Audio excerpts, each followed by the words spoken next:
বাবা এত ঠান্ডা পড়েছে, একদম বাইরে বেরোনো যাচ্ছে না। সেই জন্য চলো ঘরে বসে বসে একটা কেক বানাই। বসে থেকে তো লাভ নেই, চলো সহজ পদ্ধতিতে কী করে কেক বানানো যায় দেখে নিই, তাও আবার প্রেসার কুকারে।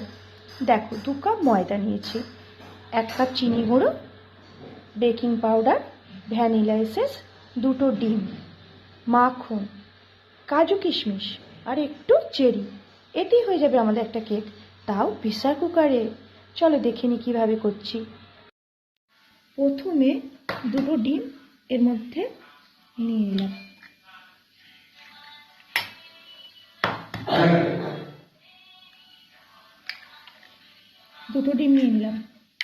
একটু ভালো করে ফেটিয়ে নিই।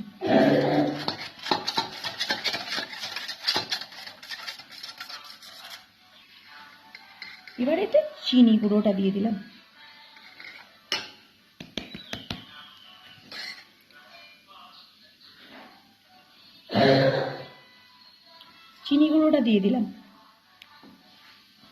এবার এতে দিয়ে দিলাম ভ্যানিলা এসেন্স,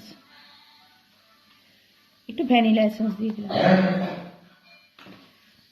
এবার এটাকে ফেটাতে হবে, ভালো করে ফেটাতে হবে। এবার এই যে মাখনটা এবার দিয়ে দিলাম, মাখনটা দিয়ে এবার ভালো করে ফেটাবো, অনেকক্ষণ ধরে ফেটাবো, একদম স্মুথ হয়ে গেলে তারপরে আবার আসছি। এতে দিলাম আর একটুখানি ভ্যানিলা এসেন্স দিয়ে এটা মিশিয়ে দিলাম। মিশিয়ে দিয়ে আমি এবার দেবো 2 কাপ ময়দা।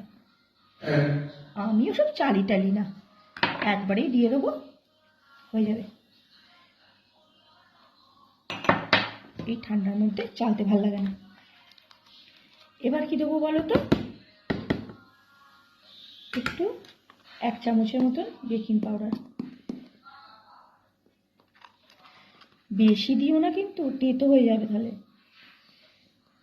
1 চামচের মতন বেকিং পাউডার দিয়ে দিলাম।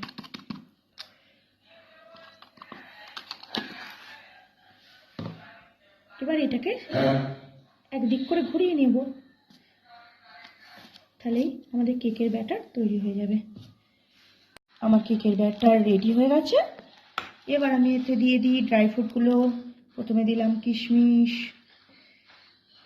তারপরে দিয়ে দিলাম কাজুগুলো, আরও অনেক কিছু দেওয়া যায়, আমি জাস্ট এইগুলোই দিলাম।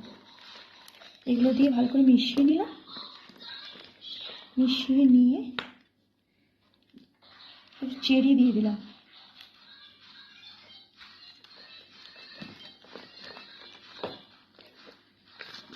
ওই চেরিগুলো ডেকোরেশনের জন্য কিছু রেখে দিলাম। একটা প্রেসার কুকার নিলাম, প্রেসার কুকারে একটা বাটার পেপার ভালো করে চাড়িয়ে দিলাম, ভালো করে বসিয়ে দিলাম বাটার পেপারটা। এবার একটু মাখন লাগিয়ে দিলাম, আমার কাছে এক্সট্রা মাখন ছিল না, এই কাগজটাতে যা ছিল সেটাই লাগিয়ে দিলাম, এতেই হয়ে যাবে। একটু মাখন বুলিয়ে দিলাম কাগজটা। এবার আমি ব্যাটারটা দিয়ে দেবো, আমি ব্যাটারটা দিয়ে দিচ্ছি।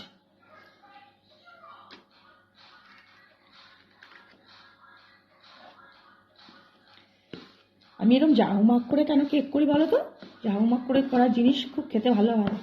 হঠাৎ করে যা হোক করে না খাটনি করে ফাঁকিবাজি কেক।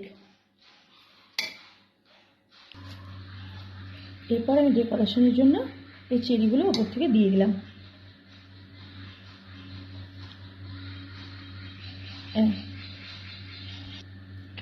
এই দেখো প্রেসার কুকারের গার্ডার, এই সিটি আর এই গার্ডারটা খুলে ফেলতে হবে, জাস্ট এটা ঢাকনাটা তুমি লাগিয়ে দেবো। এবার এটাকে গ্যাসে বসাবো, করলাম দিয়ে কমিয়ে দিলাম, কমিয়ে দিয়ে 25 মিনিট রাখবো আমি, তারপরে দেখবো কেকটা হয়েছে কিনা। যদি দেখি না হয়নি, একটা কাঠি ডুবিয়ে দেখবো, যদি না হয়নি তাহলে আরও কিছুক্ষণ রাখবো। এরকম করে ধিমে আঁচে থাকবে, না বালি লাগবে না লাগবে, কিচ্ছু লাগবে না, জাস্ট এরকম প্রেশার কুকারটা একদম ধিমে আছে শুধু বসিয়ে রাখবে আর কিচ্ছু না। এবার দেখি কেকটা কেমন হলো। আমার কেকটা 30 মিনিট মতন সিমে আঁচে বসানো ছিল। আমি এবার ছুরি ঢুকিয়ে দেখবো এটা কেকটা হয়েছে কিনা। যদি না হয় তাহলে ছুরির গায়ে লেগে যাবে। একদম পারফেক্ট, ছুরি একদম পরিষ্কার, তাহলে আমার কেকটা কমপ্লিট হয়ে গেছে। তারপরে কেকটা ঠান্ডা হোক, তারপরে তোমাদের দেখাচ্ছি কেকটা কেমন হয়েছে। এই দেখো সেই কেকটা কত সুন্দর আর কত বড় হয়েছে। দেখো এই কেকটা কেটে তোমাদের দেখাচ্ছি, কেকটা কত সুন্দর হয়েছে। এটা হচ্ছে ফাঁকিবাজি কেক, অথচ কত নরম আর সফট হয়েছে। দেখো এই দেখো কত নরম, দেখো এত সুন্দর কেক। তোমরা বাড়িতে করে ফেলো আর চা দিয়ে খেয়ে নিও। কেকটা কত সফট হয়েছে দেখো। এটা হচ্ছে একটা ফাঁকিবাজি কেক। লোকে ডিম করে, ডিম আলাদা করে, সাদা ডিম সাদা অংশটা আলাদা করে গলে ফেটায়, কুসুম আলাদা করে। দেখো আমি তো একসঙ্গেই সব কিছু করলাম, কিন্তু কেক তো সুন্দর হয়েছে।